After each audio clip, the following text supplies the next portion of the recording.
Bienvenidos una vez más a Perípatos, parte 3 en mi ansiada y largamente ambicionada entrevista o conversación con Joaquín Ortega, centrándonos por ahora en el tema del humor. Joaquín, en la sección anterior habías estado haciendo una reflexión filosófica, si me permites la etiqueta, sobre la naturaleza del humor y cómo opera en lo más profundo de nuestras psiques. Y yo te había planteado la pregunta de que yo siento que el humor está bajo una grave amenaza. Siempre se ha dicho, es como el cliché ya, que el peor enemigo del humor es el poder.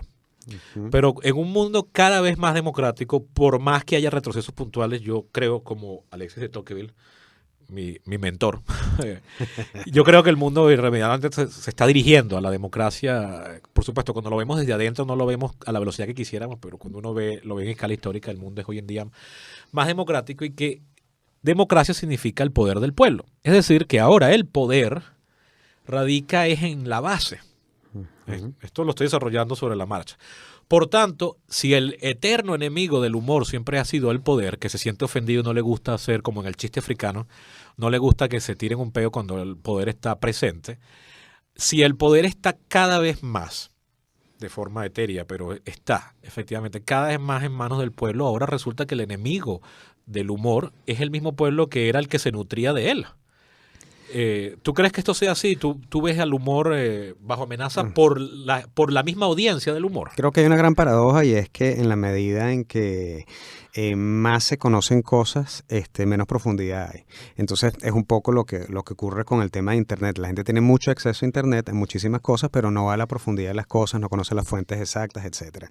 Yo siempre he hecho y siempre he dicho que mi humor, el humor que yo trato de hacer, es humor existencial, es decir, humor de la vida real, de vida, muerte, pasión, etcétera, ¿no? Entonces Albert Camus decía: no llamar a las cosas por su nombre agrava el mal en el mundo. Creo que es una de las citas que más me gusta repetir cada vez que tengo chance.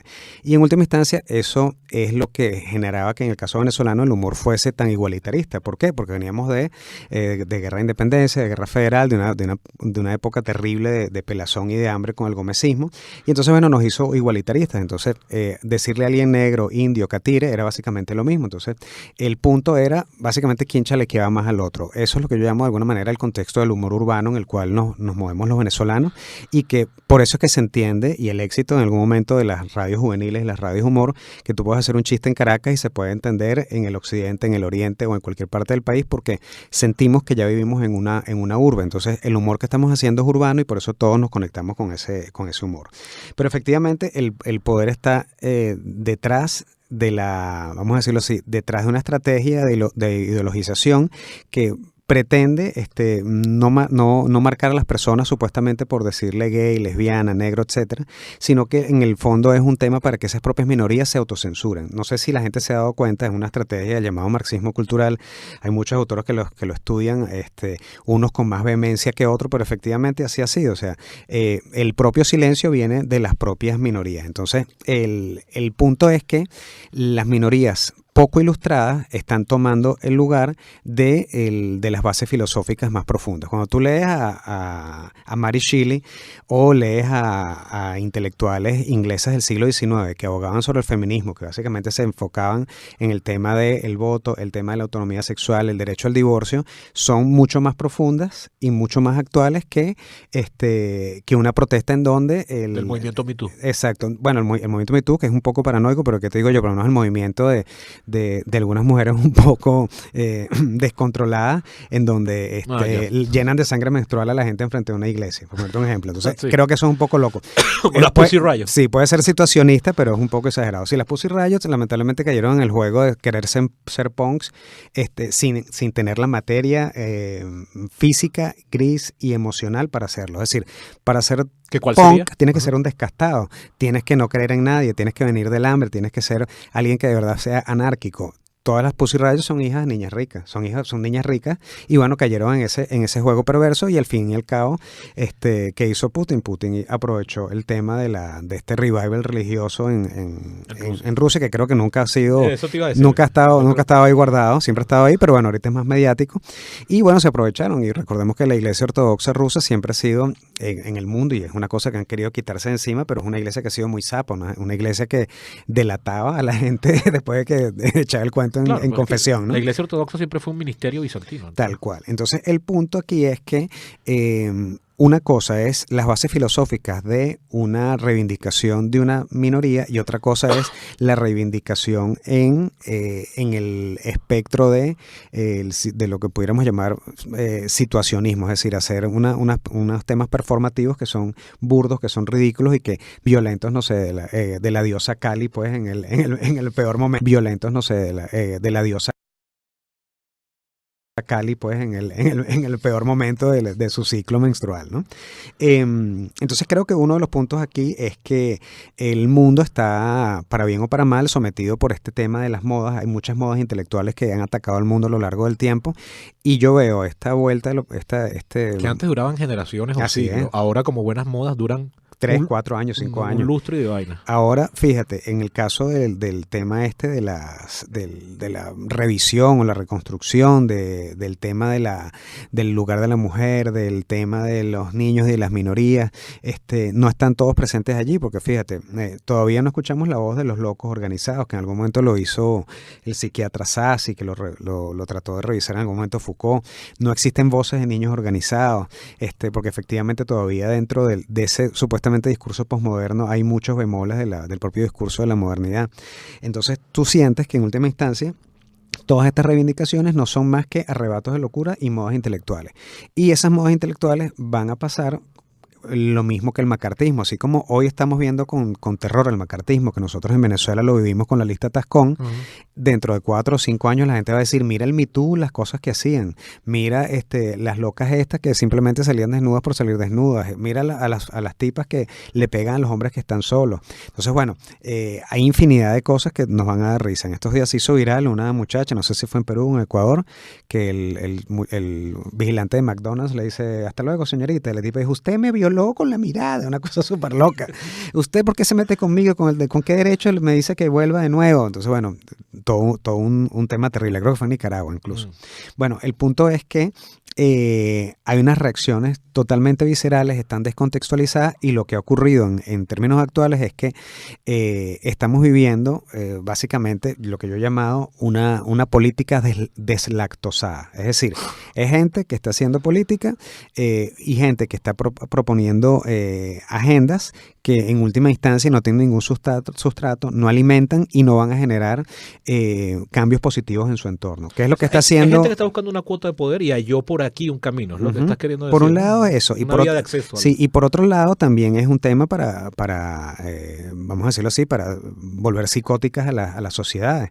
O sea, si uno como venezolano no puede echarle un piropo a alguien, imagínate. En estos días un amigo me dice, mira, bueno, estuve en Centroamérica y tal, y había una chama preciosa y le tiré un beso. Casi me llevan preso. Imagínate, uno va en el contexto venezolano y tú aquí a tus amigas le tiras besos desde el carro, las mujeres te tiran besos. Por supuesto, eso es un tema de amistad y de conexión humana. Sí, dentro de cierta línea de confianza. Exacto, pero imagínate, los venezolanos que somos tan besucones y tan sobones, en otra parte del mundo nos verían como unos acosadores sexuales. Seriales. Totalmente. Entonces, bueno, el punto es que se trata de homologar esto se utiliza la globalización para generar nuevos miedos. Eso es en última instancia lo que yo siento. Y siento que efectivamente estamos viendo una política no de integración, sino una política deslactosada, que está, entre otras cosas, y aquí lo digo en el perfecto contexto, está afeminando a la sociedad. Afeminando en el sentido que la está debilitando. No digo que la feminidad sea débil, sino que hay posiciones afeminadas de la sociedad. Por lo menos, fíjate. Como arquetipo, ¿te refieres? Sí, y en el caso de las minorías tú lo ves, o sea, cuando uno habla con amigos gays, ellos siempre me dicen, mire, yo estoy obstinado de salir con locas. Le digo, pero no eres gay, sí, pero yo no quiero un tipo que sea loco, quiero un tipo. Entonces, bueno, un macho. Exactamente, entonces viene que yo pueda llevarlo a un sitio, que el tipo hable bien y que no esté partiéndose. Bueno, entonces hay gustos de gustos, ¿no? Entonces, el tema del humor, efectivamente, también es una de las bajas que sufren esto, pero como siempre pasa, el humor pasa, de alguna manera se cuela entre los palos, busca otros espacios. Yo siento que muchas veces cuando se hace humor políticamente incorrecto, estamos yendo como los viejos cristianos a las catacumbas, porque no puedes echar los chistes en todos lados. Y por otro lado, algo que ocurre en Venezuela y en otras partes del mundo. Si tú echas un chiste, asúmelo, no te eches para atrás, no pidas perdón. No debes pedir perdón. Si tú quisiste si tú quisiste hacer ese chiste, no puedes estar explicándote. Que lo he visto uno en un montón de oportunidades en Latinoamérica y en Venezuela. Aquí una vez, no sé, Varela se metió con alguien, entonces tuvo que escribir un largo blog desdiciéndose. Estaba el otro pana que se metió, hizo unos chistes de Melamed y le cayó a todo el mundo. Entonces, bueno, si tú eres rata, tienes que asumir que eres rata. Entonces, de nuevo, en política y en el humor hay una vertiente ética clave. Tienes que ser libre y responsable. Eres libre de decir lo que te provoque, pero eres responsable también de esas consecuencias. Yo toda la vida he sido responsable de mis consecuencias y cuando decía un chiste loco al aire o escribí un chiste loco al aire, tenía que asumir que alguien me iba a caer. Fíjate, una vez escribí para Eurobikini una especie de chistes de, vamos a decirlo así, arquetípica de los astrólogos, pero eran clave de humor. No te imaginas la cantidad el éxito. Me dijo Eric Colón, me encantó este artículo porque no sabes cuánta gente lo retuiteó, lo buscaron, me mandaron cartas. O sea, la gente se creyó que efectivamente yo estaba en contra de los astrólogos y era un chiste. Y entonces tuvimos que poner arriba columna de humor. Entonces yo le decía y le respondía a la gente, ¿qué parte de humor no entendiste? Porque la gente estaba realmente ofendida por algunas cosas que uno puede decir de cualquier esquema predictivo, que es básicamente que se equivocan. Toda predicción se equivoca, no solamente desde el punto de vista científico, sino de la propia casuística de la estructura de ver el futuro.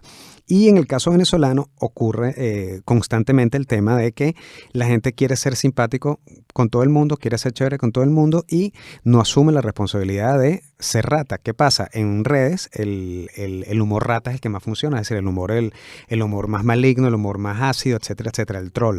Entonces, por el anonimato que ofrece, ¿no? Sí, y bueno, también puedes estar troleando sin anonimato, pero lo asumes y te la cargas. Claro, pero no estás dando la cara, ¿no? Directamente. No hay un contacto. Pero en última instancia te pueden buscar hasta tu dirección IP. Entonces, en el fondo a lo que iba es que tienes que manejarte en libertad, manejarte en responsabilidad y el caso latinoamericano no es más que el efecto de lo que está ocurriendo en Europa y en Estados Unidos, que es de alguna manera un debilitamiento de las bases clave por lo menos de esta vertiente occidental que vivimos, que es asumir el humor como un género más y asumir desde el punto de vista político que la tolerancia es importantísimo, la tolerancia y la convivencia van de la mano y efectivamente a mí no me puede gustar tu chiste, pero me gusta. Fíjate que el siglo de las luces se marcó con Voltaire.